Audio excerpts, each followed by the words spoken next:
Lila and the Forest Clock. Lila is a small girl with bright red boots who lives in a quiet village beside a green forest, and every morning she walks to school with her brown puppy Rusty while counting yellow butterflies on the flower path. But one sunny Saturday she has no lessons and feels curious, so she packs her tiny blue backpack with one apple, one cheese sandwich, a bottle of water, and her lucky purple ribbon, then waves to her grandma and follows the soft forest trail where birds sing simple songs, and as she walks she finds a shiny silver key lying on a mossy stone, shaped like a star and warm in her hand, and near the key she sees a wooden sign that reads,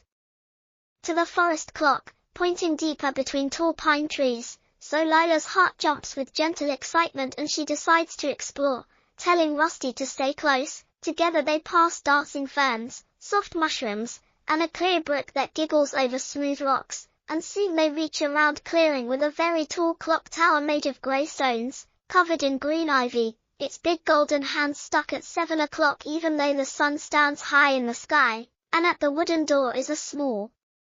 lock shaped like a star that matches her key. So Lila slips the key in, the door opens with a quiet creak, and she steps inside while Rusty trots behind, tail wagging like a metronome.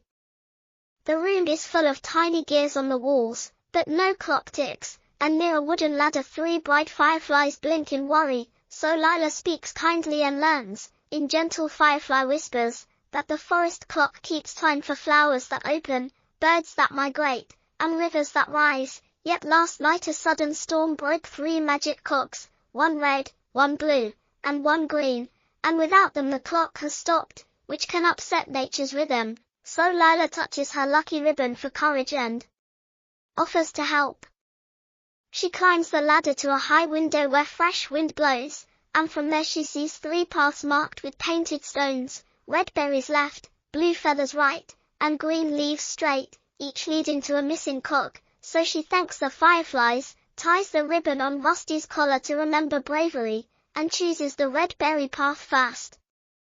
The trail smells sweet and soon enters a raspberry patch buzzing with bees, but at the center stands a thorny bush trapping a glowing red cog like a treasure, and the thorns look sharp. So Lila removes her raincoat, places it over the thorns, and gently frees the cog. Then she shares a piece of her cheese sandwich with the bees to say thank you, tucking the red cog into her backpack.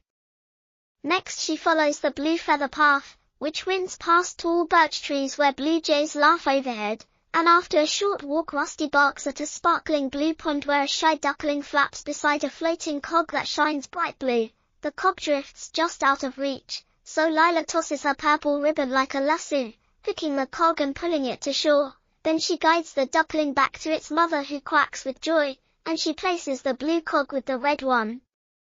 Only the green cog remains, and Lila heads along the straight path into a shady grove carpeted with soft clover, where she finds a gentle deer trying to chew away a sticky vine that traps its front hoof and also covers a glowing green cog. Lila whispers calming words, cuts the vine carefully with a stone edge, frees the hoof, and lifts the green cog, and the deer bows its head in thanks before leaping into the trees.